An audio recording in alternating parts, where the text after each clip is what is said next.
most times when I'm filming, I don't actually get to drink my cuppa. But grab yourself a cuppa, sit down, relax. I've got a candle going.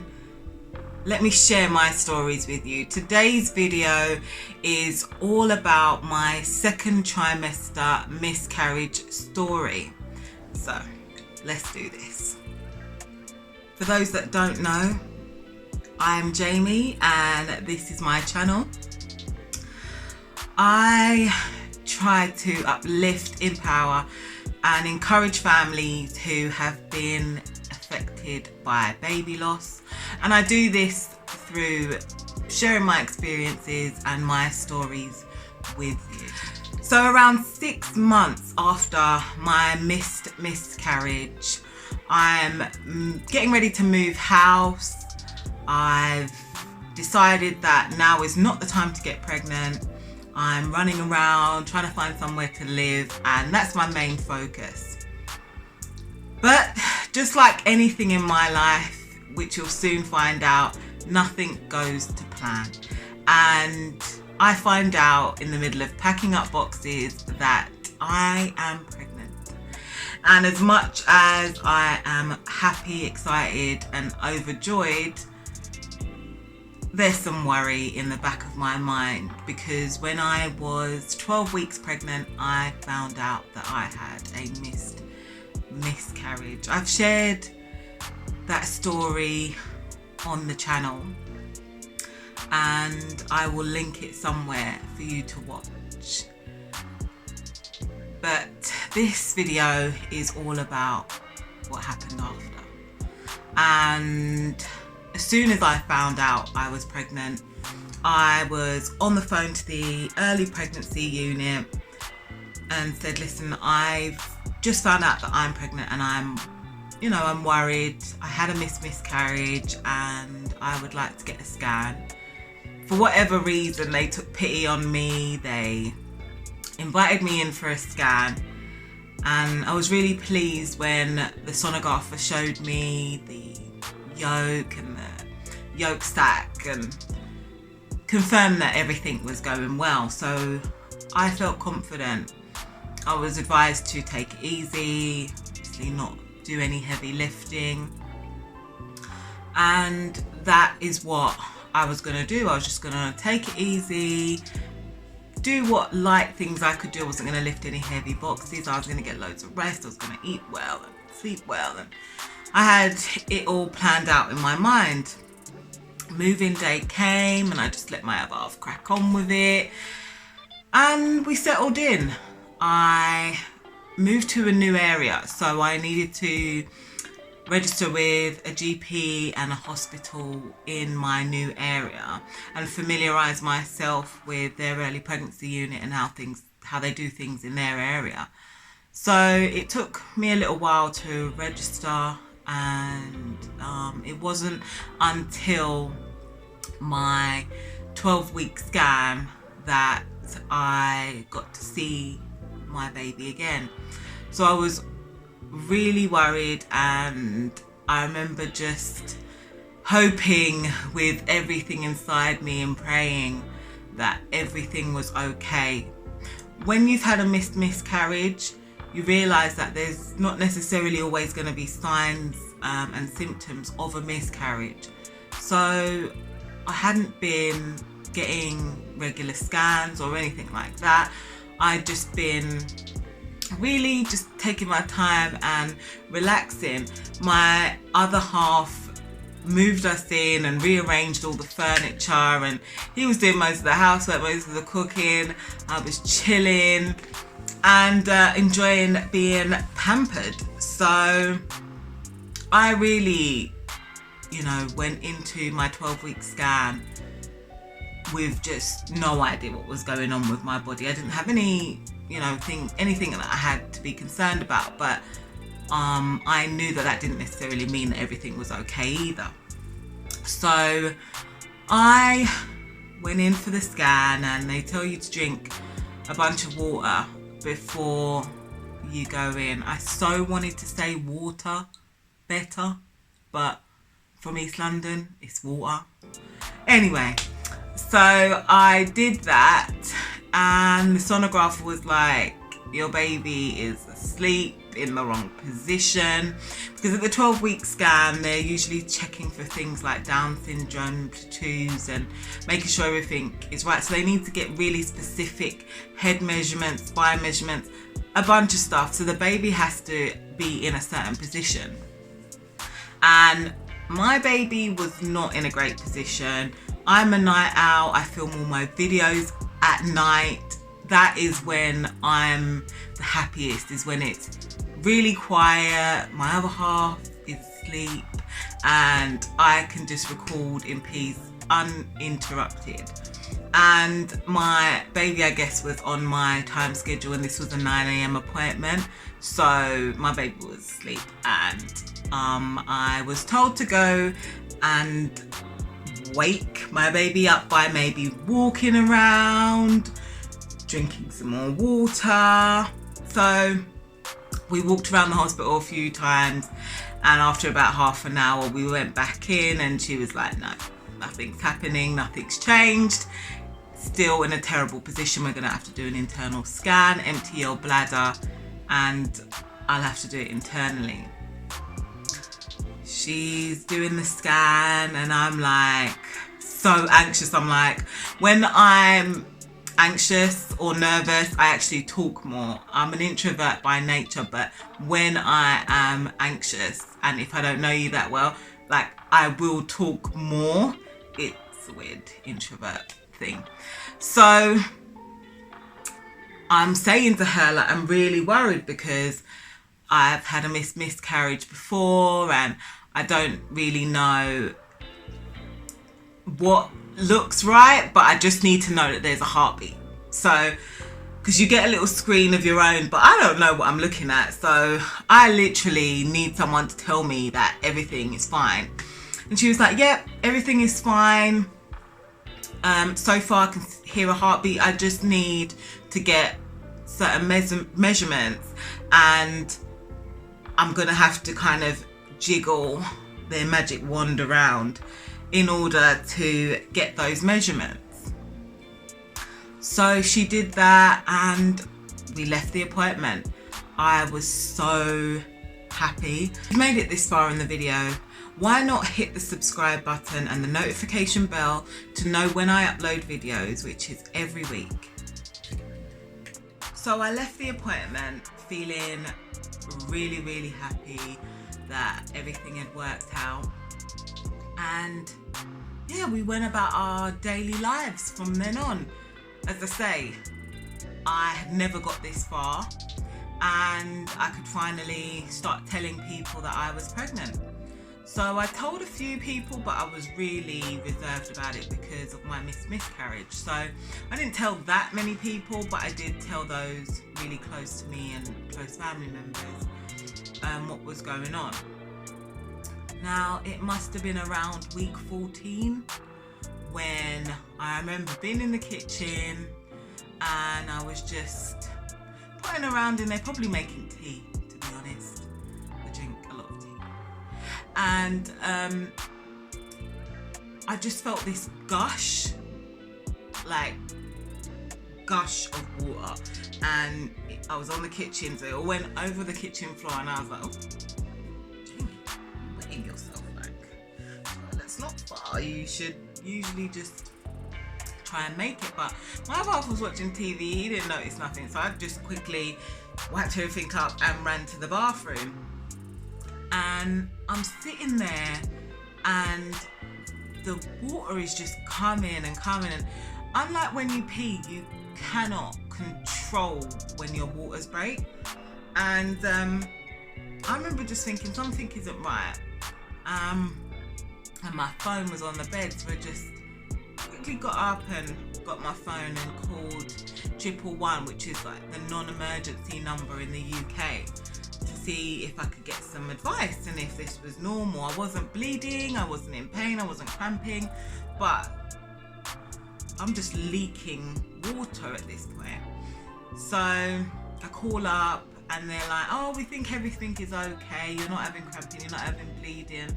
I mean, maybe you have just wet yourself, but you know, you'll have to wait till Monday, go to the early pregnancy unit and they'll give you a scan. But we don't think anything is wrong based on, I think you just go through questions that they ask.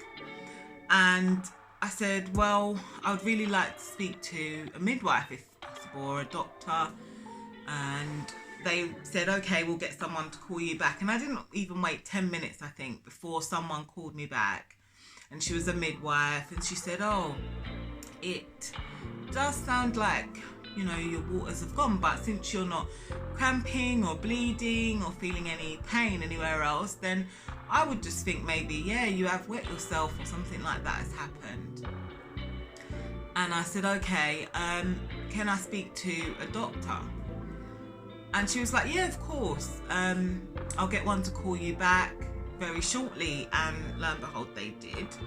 And I spoke to the doctor and explained all my symptoms, and she said, listen, I think your waters have gone.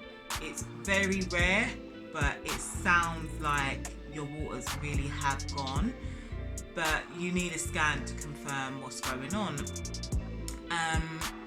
So at this point, it didn't really connect that my waters, like my waters that I need, had gone. So I was like, okay, maybe I'll go down to A&E. She was like, it's a Sunday, I doubt you'll even get through to someone who can really help you. You need a specific kind of scan, and I don't think your A&E department will have the machine to be able to scan you like the early pregnancy unit would, or gynecology. I just needed to feel like I was doing something, so I didn't really explain to my wife what was going on. I just said, listen, I don't feel very well, I don't feel right, I'm going to just quickly drive down to A&E and I'll let you know how it goes. I just didn't want to panic him or worry him until I really knew what was going on. I went down to A&E, but they couldn't help me and advised me to come back in the morning and go to the early pregnancy unit. So all night I just prayed and begged and pleaded that everything was okay, that I would be okay, that my baby would be okay. And I just wanted the morning to come. I've never wanted the morning to come so much in my life. Why is miscarriage a taboo subject? If it happens to 1 in 4, why are we not talking about it? Let me know down in the comments what you think it is that is difficult about speaking about loss. We're able to speak about so many different things nowadays, so many topics that 10, 15 years ago we just would never have spoken about. On the TV we see so many things now that I remember as a kid we would have just never seen. We've come such a long way, but yet when it comes to baby loss, we really haven't changed anything.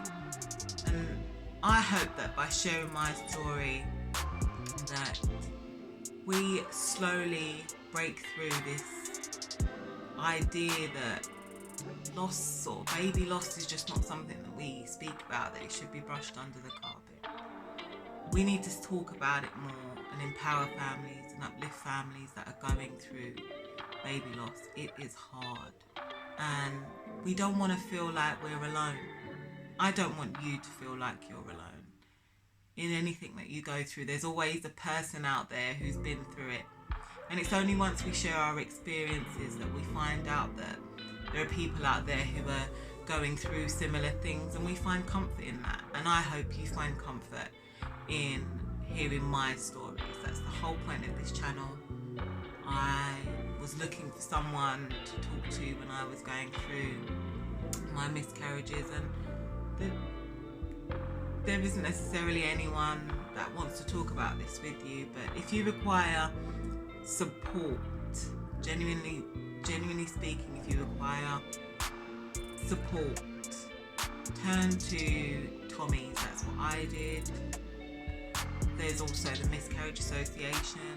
I'll leave links in the description box. These are not sponsored videos, but I've used both services and found them to be really useful, so you might also find them. The following day, I called up the early pregnancy unit and explained that I thought my waters had gone, and she said, yeah, come in straight away and I'll make sure you can get a scan. So I came in, I saw a doctor, she did a physical exam and said that, yeah, she thought I had bulging membranes and that had caused the waters to leak out. She needed to get a second opinion from a senior consultant, but that is what she felt and that's what she believed had happened. I didn't know what that meant. You know, I'd never gotten this far in a pregnancy. So she was saying bulging membranes and I was like, okay, yeah, what does that mean? You know? And she was like, well, you don't want to have bulging membranes, but there is a surgery that we can do that will help. But I do need to get a second opinion. I was like, okay, well, as long as something can be done. I'm not a surgery person. I'm generally not a pill person, not a anything person. I just want to be left alone. I don't want to be interfered with. So surgery to me is scary and I avoid it if I can at all costs. So when she said that, I was nervous, but I'd do anything to ensure that my baby was healthy and came out perfect. So if it meant I had to have surgery, that's what I had to do. So I waited for the senior consultant. He's a nice guy and he's trying to keep me talking about other things, and he does his physical exam and he says, yeah, I can confirm you have got bulging membranes. What we'll do is we'll put a cervical stitch in, push everything back inside, stitch you up.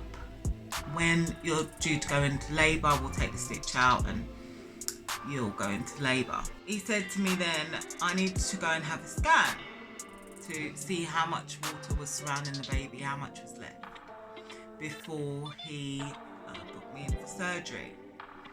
So at this point I had so much hope. Like, I was just like, okay, cool, I'm gonna go get the scan, everything's gonna be okay, I'm gonna have surgery, just let my other half know, it's gonna be fine, everything's gonna be fine, because we've got this far, right?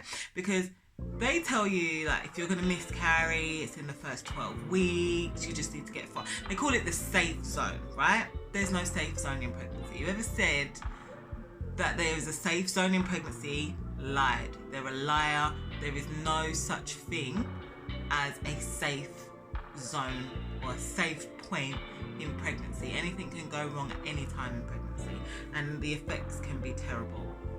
So I went to the scan and I could just tell that everything wasn't as good as I'd hoped. And she said, oh, there's very little water around the baby. So I was like, okay, well, she said very little, she didn't say none. So I, bounced back to the senior consultant with this hope in my heart that, okay, some water is better than no water and I will have the surgery and everything will be fine. I'll go home, I'll rest, I'll chill, I won't do anything. More cooking from the other half, sounds great. And he said, Jamie, there's no water around your baby. And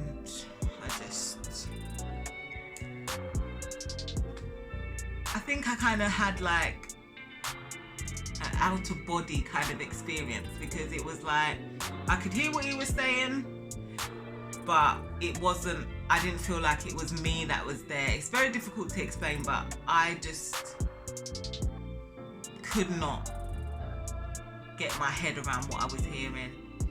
And he was like, Jamie, do you understand? And I guess for the last few seconds he'd been explaining, but I just didn't hear, and I was like, I'm really sorry, can you just explain what's going on and what's going to happen? And he was like, Jamie, you're going to have to terminate this pregnancy.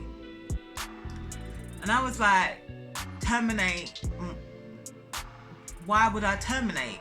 You said that we were going to put in the cervical stitch. He was like, I can't put in a cervical stitch because you don't have any water around your baby. The baby needs water to survive. The baby needs the water to grow, to breathe, and your baby has no water. So I was like, okay, well, I'll get my waters back then. I'll drink loads of water, I'll get my waters back. There must be something that can be done. I made it to the safe zone. You know, I miscarried at 12 weeks before. If I'm at 14 weeks, then I should be good. I can drink water, get my waters back, have my baby.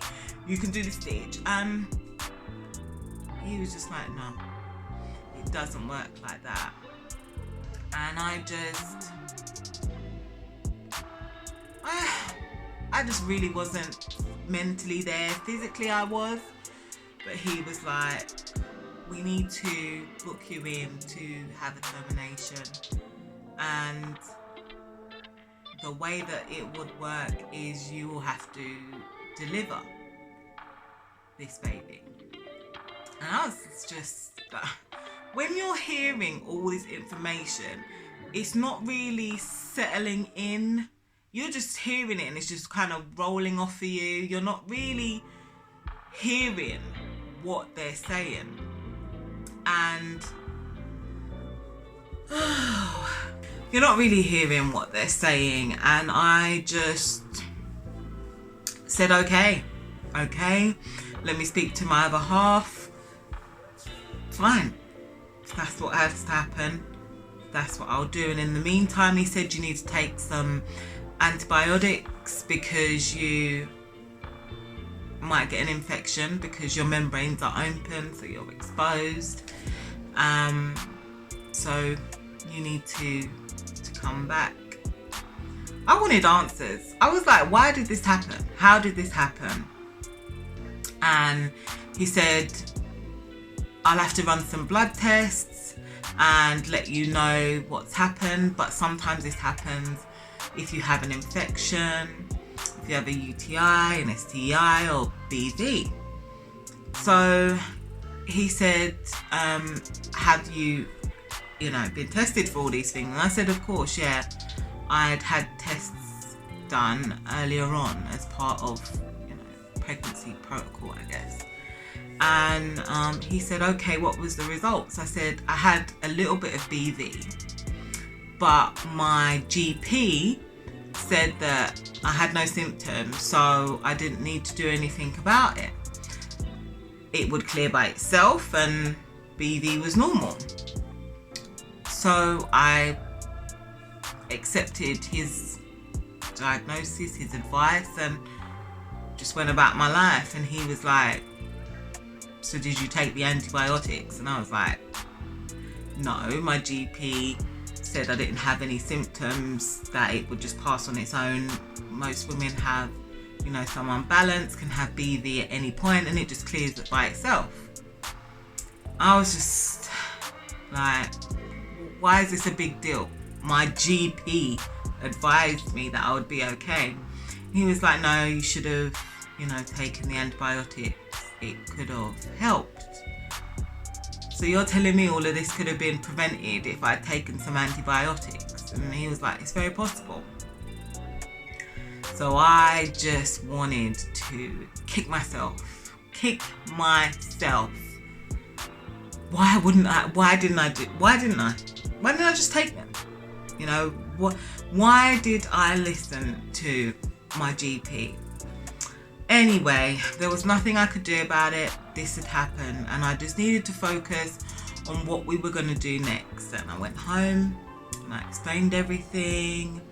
And my other half was like, let's just wait and see what happens. Maybe your waters will come back.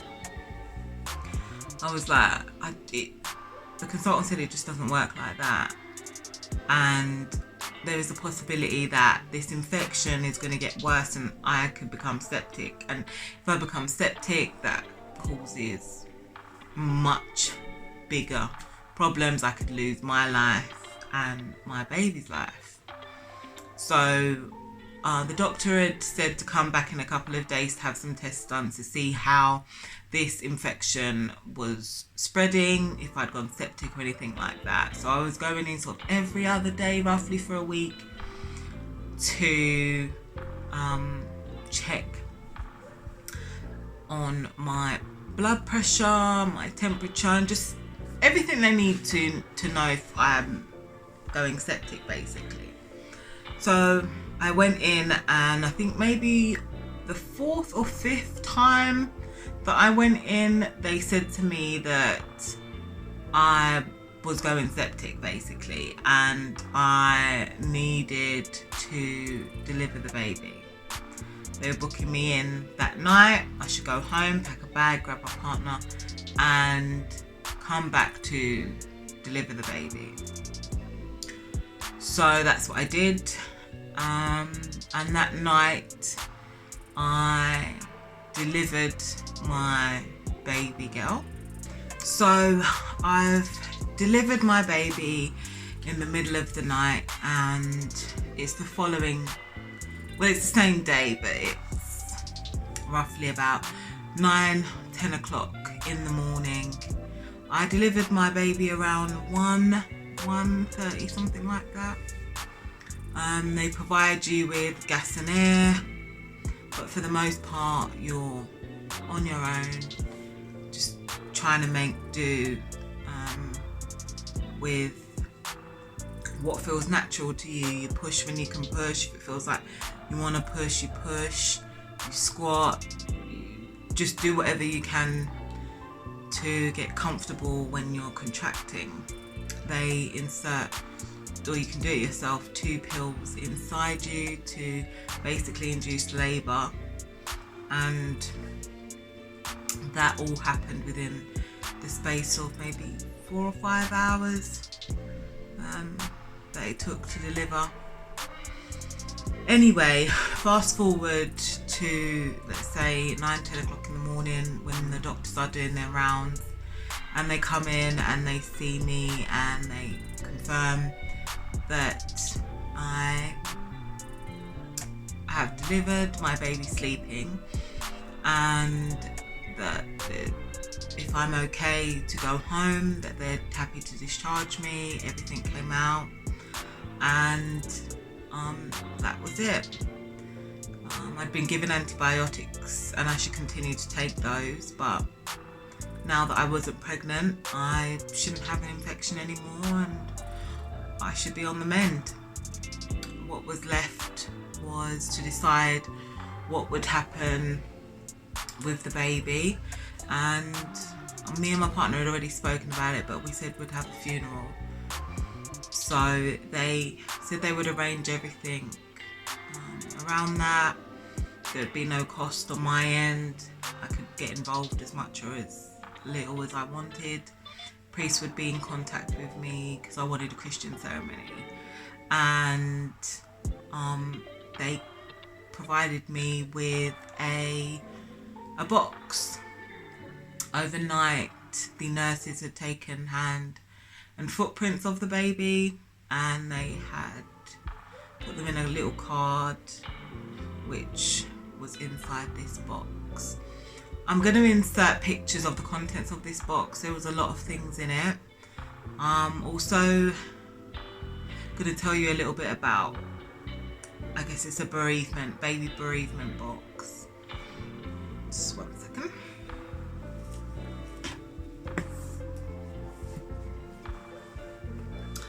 So this is the box. It's kind of tricky to show you everything. As I say, I will insert pictures, but there's a bunch of stuff inside. But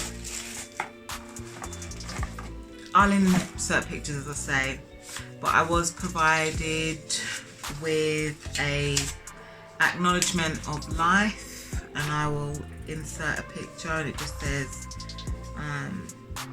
the time that the baby was born and when. Baby was 16 weeks and 1 day old, and I had the baby at 1:20 a.m. was the actual time, and they give you that.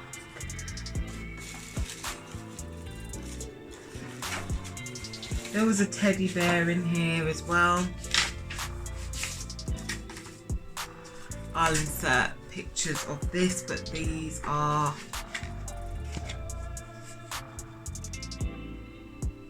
hand and footprints.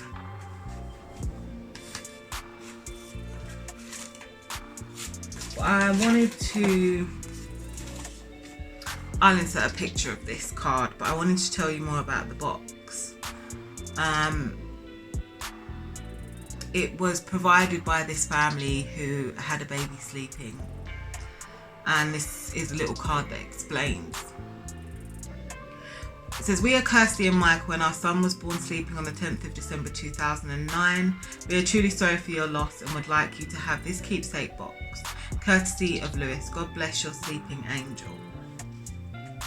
So this family experienced a loss and donated boxes to families that are going through similar things, and it contains a lot of little keepsakes in there. There's even some seeds you can plant, and it's just a beautiful gesture. I will insert pictures because there's so much stuff in here, and I just keep this box with my other baby boxes. So once we left the hospital, we were allowed to,